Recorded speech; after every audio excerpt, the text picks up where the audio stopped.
بسم اللہ الرحمن الرحیم۔ شروع اللہ کے نام سے جو بڑا مہربان نہایت رحم کرنے والا ہے۔ محترم ناظرین و سامعین، السلام علیکم۔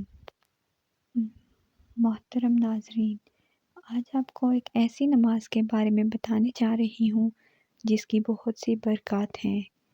اس نماز سے اتنے فوائد حاصل ہوتے ہیں جو انسان کے وہم و گمان میں بھی نہیں ہوتے۔ وہ نماز ہے صلاۃ التسبیح۔ صلاۃ التسبیح کی فضیلت۔ اس کی فضیلت ہی ایسی ہے کہ جو اس مبارک نماز سے محروم رہا وہ محروم ہی رہا۔ یہ ایسی فضیلت والی نماز ہے کہ موقع ملے تو کبھی کبھی ضرور پڑھ ہی لینا چاہیے۔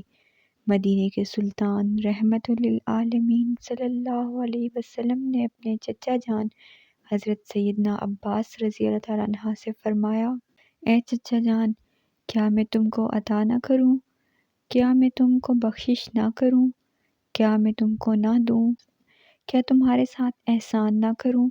10 کام ایسے ہیں کہ جو تم کرو گے تو اللہ عز و جل تمہارے اگلے پچھلے پرانے نئے، جو بھول کر کیے اور جو جان بوجھ کر کیے، چھوٹے اور بڑے، پوشیدہ اور ظاہر گناہ بخش دے گا۔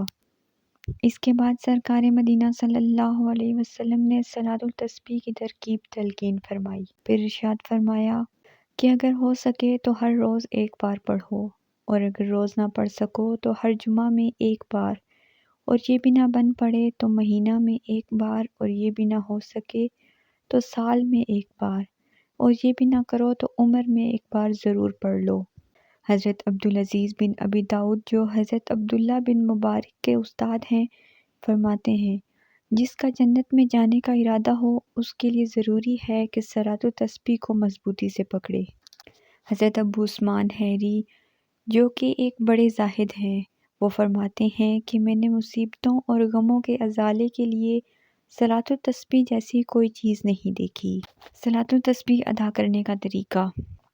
4 رکعت صلاۃ التسبیح کی نیت کرنے کے بعد دونوں ہاتھ حسب معمول کانوں تک اٹھا کر اللہ اکبر کہہ کر ناف کے نیچے باندھ لیں۔ اب ثنا پڑھیں۔ پھر 15 بار یہ تسبیح سبحان اللہ والحمد للہ ولا الہ الا اللہ واللہ اکبر پڑھیں۔ پھر اعوذ، بسم اللہ، سورہ فاتحہ اور کوئی بھی سورت پڑھنے کے بعد یہی تسبیح 10 مرتبہ پڑھیں۔ اب رکوع میں جائیں۔ سبحان ربی العظیم 3 بار کہنے کے بعد یہی تسبیح 10 مرتبہ پڑھیں۔ اب رکوع سے کھڑے ہو جائیں اور سمیع اللہ لمن حمدہ ربنا لک الحمد کہنے کے بعد 10 بار یہی تسبیح پڑھیں۔ پھر سجدہ کریں اور سبحان ربی الاعلیٰ 3 بار کہنے کے بعد 10 بار یہی تسبیح پڑھیں۔ پھر جلسہ میں بھی یہی تسبیح 10 مرتبہ پڑھیں۔ پھر دوسرے سجدہ میں بھی پہلے ہی سجدہ کی طرح 10 بار تسبیح پڑھیں۔ یہ ایک رکعت میں کل 75 بار تسبیح ہوئی، اور آپ کو 4 رکعت میں 300 بار تسبیح پڑھنا ہے۔ اب دوسری رکعت میں قرأت سے پہلے 15 بار اور قرأت کے بعد 10 مرتبہ پڑھیں، اور اسی طرح گزشتہ رکعت کی طرح یہ رکعت مکمل کر کے قاعدہ اتحیات۔ پھر تیسری اور چوتھی رکعت حسب ترتیب پہلی اور دوسری رکعت کی طرح پڑھیں اور سلام پھیر دیں۔ اس کے بعد اللہ تعالیٰ کے حضور نہایت عاجزی و انکساری سے دعا کریں اور اپنے گناہوں کی معافی مانگیں۔ بے شک اللہ تعالیٰ بہت زیادہ غفور الرحیم ہے۔